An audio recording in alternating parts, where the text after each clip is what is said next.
Hi guys, thank you all for tuning into Big Mama Story Time. Story time! Don't forget to like, subscribe, comment to my page. Here we go.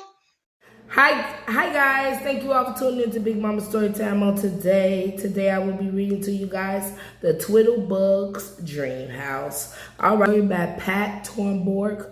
Photographs by Alan Gelman featuring Jim Henson's Sesame Street Muppets. All right, guys, let's get into this. That was a lot. The window box outside Jane's bedroom was a wonderful place for flowers. It was almost always sunny, with enough rain to make the flowers grow.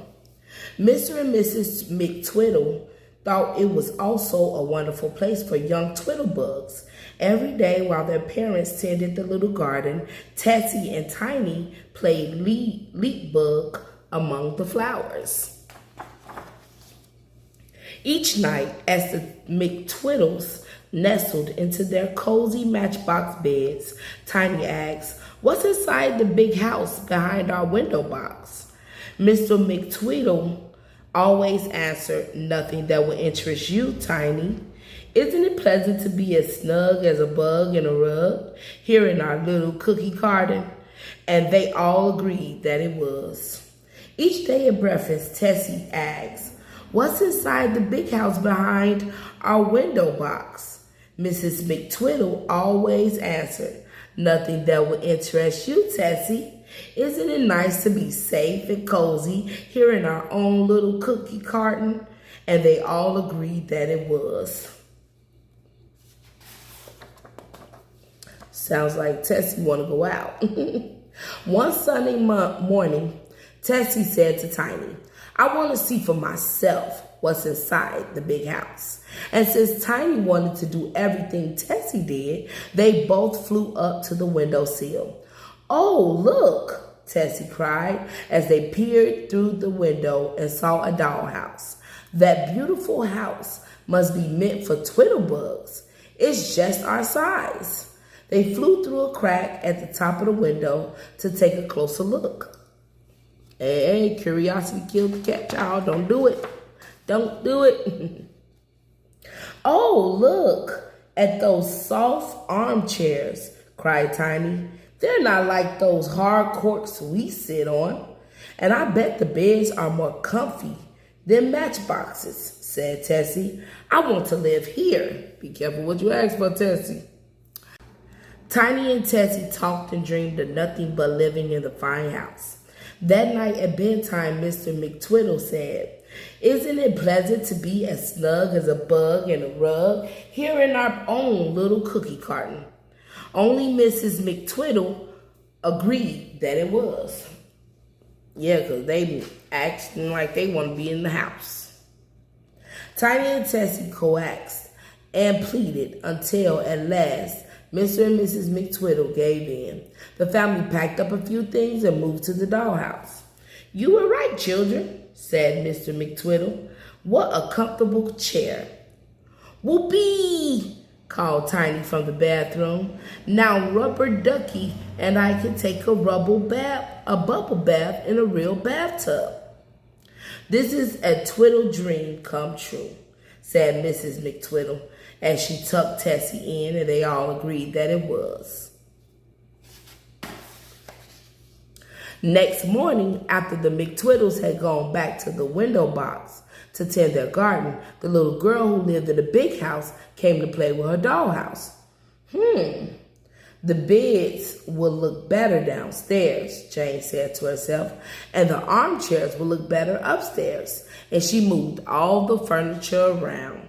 Exactly, that's what I'm saying. They should never been in there. When the Twiddlebugs returned to the house that night, they were astonished. "My goodness," said Mrs. McTwiddle, "where is my stove?" "My goodness," said Mr. McTwiddle, "there's a stove where my armchair used to be." "I'm sure the refrigerator wasn't in the bathroom this morning," said Tiny. "Why is the quilt on the floor?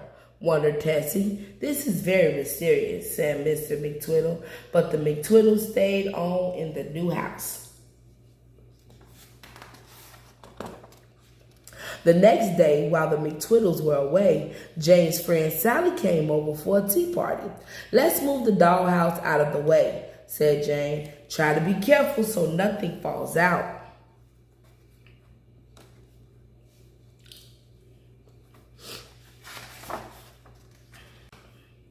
What a mess the McTwiddles came back to that night.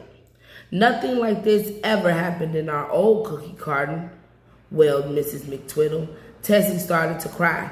This house isn't so wonderful after all, she sniffed, turning a chair right side up again, and they all agreed that it wasn't.